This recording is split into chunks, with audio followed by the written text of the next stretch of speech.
حضرت نوح علیہ السلام کے ایک بیٹے تھے جن کا نام شام تھا۔ عرب اور بنی اسرائیل انہی کی اولاد سے ہے۔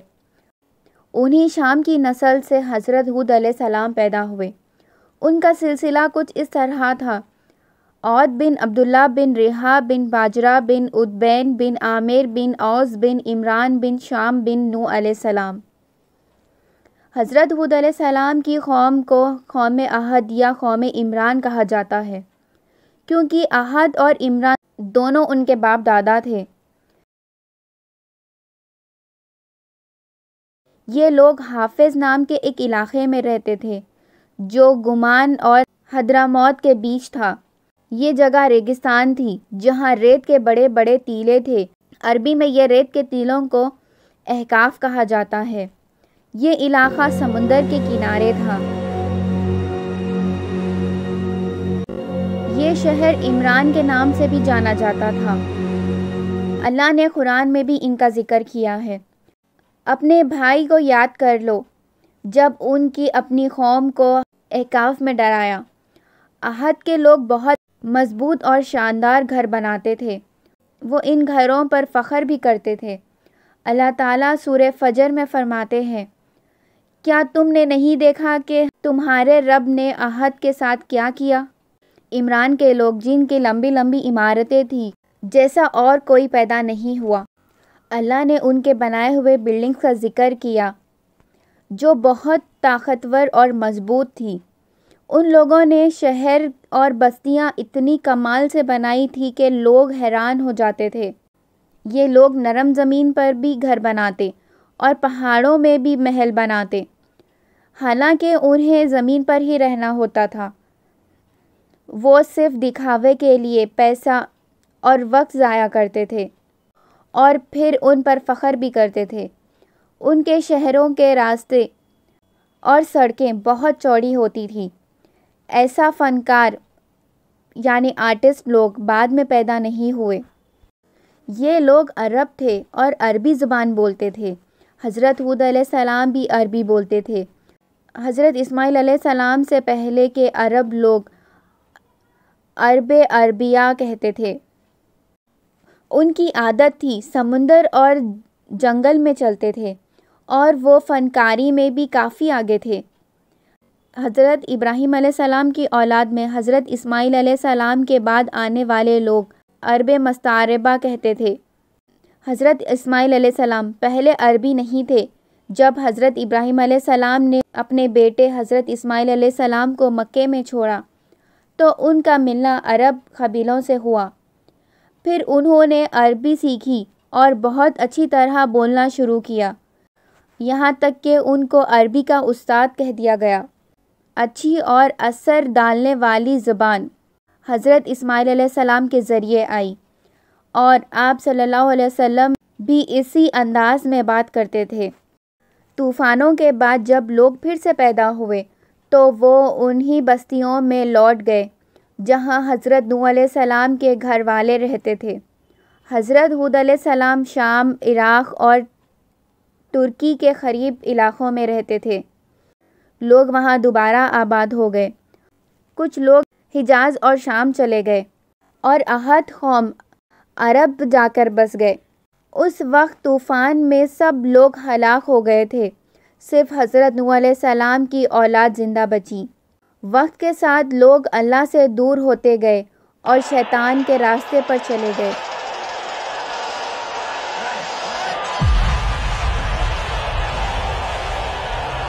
شیطان نے ان کے دلوں میں جگہ بنا لی۔ یہ لوگ اسی کی عبادت کرنے لگے۔ سب سے پہلی قوم جنہوں نے بت پرستی شروع کی وہ قوم عہد تھی۔ اللہ تعالیٰ نے انہیں بہت زیادہ طاقت دی تھی۔ ان کے جسم بہت لمبے اور مضبوط تھے۔ حضرت آدم علیہ السلام بھی انہی کی طرح کافی لمبی ہائٹ کے تھے۔ اس کا ذکر قرآن میں بھی آتا ہے۔ حضرت ہود علیہ السلام نے انہیں سمجھایا کہ تم پہاڑوں کے اوپر اتنے بڑے محل صرف دکھاوے کے لیے کیوں بناتے ہو؟ تم زمین پر رہتے ہو اور گھر پہاڑوں پہ بنا رہے ہو۔ کیا تمہیں لگتا ہے کہ ہمیشہ یہیں رہو گے؟ یہ لوگ صرف دکھاوا اور شوق کے لیے اتنی عمارتیں بناتے تھے، حضرت ہود علیہ السلام نے کہا ایسے کام کیوں کرتے ہو جو فالتو ہے؟ انہوں نے کہا اللہ نے تمہیں قوت دی ہے لیکن تم اس کا غلط استعمال کر رہے ہو۔ جب کسی پر ہاتھ ڈالتے ہو تو ظلم کرتے ہو۔ تو اللہ سے ڈرو، میری بات مانو، اس سے ڈرو جس نے تمہیں سب کچھ دیا ہے۔ اللہ نے تمہیں مال، اسباب، اولاد، شہر، قوت اور ہر نعمت دی، تو اللہ سے ڈرو اور میری بات سنو۔ لیکن ان کی قوم نے ہود علیہ السلام کی بات نہیں سنی، الٹا وہ اور زیادہ نافرمانی میں چلے گئے۔ ابلیس ان کو گمراہ کرتا رہا۔ اللہ نے قرآن میں فرمایا، احد نے زمین میں گھمنڈ دکھایا اور کہنے لگے ہم سے زیادہ طاقت والا کون ہے؟ کیا انہوں نے نہیں دیکھا کہ جس اللہ نے انہیں پیدا کیا وہ سب سے زیادہ طاقت والا ہے؟ جب ان کا گھمنڈ حد سے بڑھ گیا، اللہ نے حضرت ہود علیہ السلام کو ان کی طرف پیغمبر بنا کر بھیجا۔ حضرت ہود علیہ السلام نے کہا، لوگوں صرف اللہ کی عبادت کرو، اس کے سوا تمہارا کوئی معبود نہیں، کیا تم نہیں ڈرتے؟ ان کی قوم کے کچھ بڑے لوگ کہنے لگے، ہم تو دیکھتے ہیں کہ تم بے وقوف ہو، تم تو گمراہ ہو گئے ہو۔ حضرت ہود علیہ السلام نے کہا، میں بے وقوف نہیں ہوں، میں رب العالمین کی طرف سے بھیجا گیا ہوں، میں اللہ کا پیغام تم تک پہنچا رہا ہوں اور میں تمہارا دوستی کرنے والا ہوں، ایماندار ہوں۔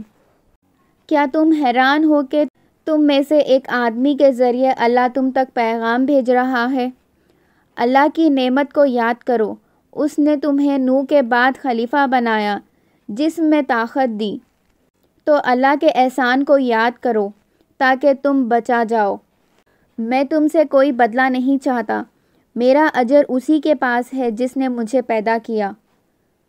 تو کیا تم سمجھنے کی کوشش نہیں کرتے؟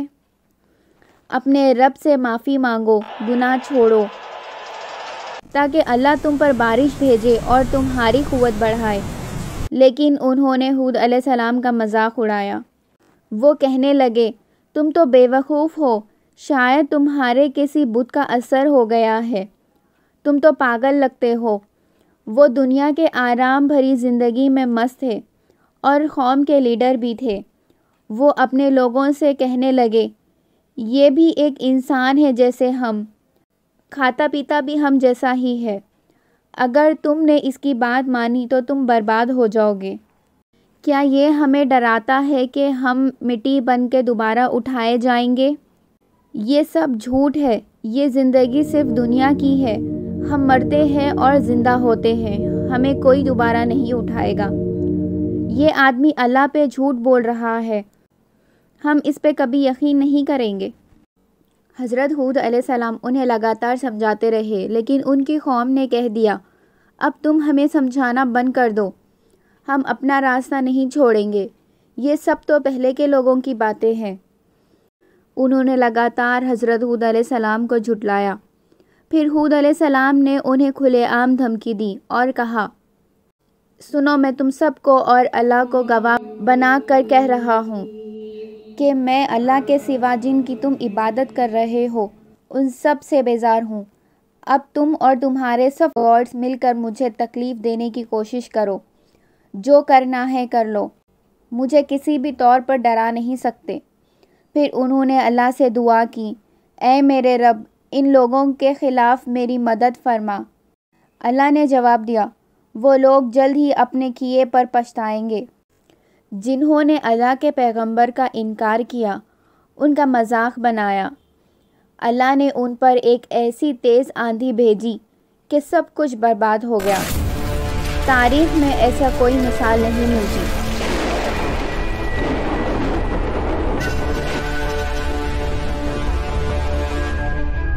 ان کا علاقہ سوکھا ہو گیا، بارش بند ہو گئی، فصل خراب ہو گئی۔ پھر وہ بارش کے لیے دعا کرنے لگے۔ ایک دن انہوں نے دیکھا کہ کالا بادل ان کی طرف آ رہا ہے۔ وہ خوشی سے اچھلنے لگے اور بولے، دیکھو یہ تو بارش کا بادل ہے، لیکن وہ غلط سمجھ رہے تھے، وہ بادل اصل میں اللہ کا عذاب تھا۔ یہ بادل ان کے شہروں، فصلوں اور عمارتوں کو اڑا لے گیا۔ آندھی اتنی اسٹرانگ تھی کہ پہاڑ پر بنے ہوئے ان کے محل بھی اڑا دیے۔ اللہ نے قرآن میں فرمایا، ہم نے ان پر ایک تیز سخت چلنے والی ہوا بھیجی جو ان لوگوں کو اٹھا اٹھا کر گرا رہی تھی جیسے وہ کھجور کے سوکھ گئے ٹہنی ہو۔ آندھی نے ہر چیز کو ختم کر دیا۔ اللہ نے فرمایا، ہم نے ہود علیہ السلام اور ان کے ساتھ والوں کو اپنی رحمت سے بچا لیا، اور باقی سب لوگوں کو جو ہماری آیتیں جھٹلاتے تھے ان کو ہلاک کر دیا۔ سورہ ہود میں بھی آتا ہے، جب ہمارا عذاب آیا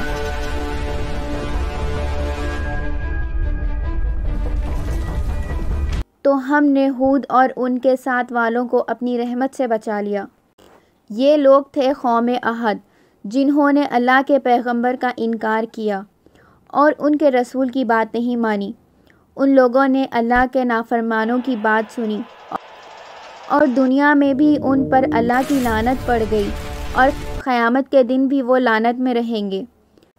دیکھو، یہ تھے عہد کے لوگ جنہوں نے اللہ کا انکار کیا، ہود علیہ السلام کی بات نہیں مانی۔